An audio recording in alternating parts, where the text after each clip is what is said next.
देखिए जी, बात नेकियाँ छोटी होती हैं लेकिन उन पर अल्लाह से उम्मीद मग़फ़िरत के आदमी रखता है। देखिए ये बेचारे ना इस वक्त आज रात इन्होंने भूखे रहना था, अल्हम्दुलिल्लाह कि हमारे दिल में आ गई, हम लेकर ये देखें अब इन्होंने खाना खाना शुरू कर दिया है। शुक्र अल्हम्दुलिल्लाह, नीचे कंबल मिल गया इनको, टार्च जलाकर चल रहा है शामी हज़रात का मखसूस खाना। ये देखें ना, टोलियाँ बढ़ गई। अल्हम्दुलिल्लाह भी अल्लाह पाक ने तौफ़ीक़ दी कि हम इनमें कुछ पेश कर सकें। सब देखें, सब भूखे थे।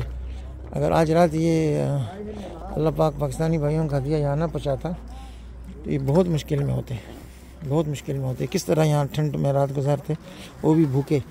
अल्लाह पाक ने इनका खाने का भी कर दिया और ये रात गुजारने का कंबल शंबल सब कुछ हो गया। अल्हम्दुलिल्लाह अल्हम्दुलिल्लाह। और इनमें कुछ फैमिलियाँ हैं तो हमारा जो दारुल मर्ज़ा है लिर्रिजाल लिन्निसा, इन फैमिलियों को उधर ले जा रहे हैं। इंशाल्लाह सुबह 9 बजे वापस आ जाएंगे।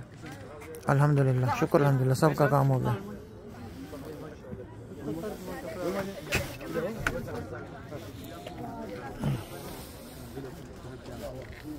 अल्हम्दुलिल्लाह अल्हम्दुलिल्लाह, अल्लाह पाक इसकी बरकत से सब पाकिस्तान वालों से हर तरह की मुश्किलात टालते। अल्हम्दुलिल्लाह पानी भी तकसीम होना शुरू हो गया।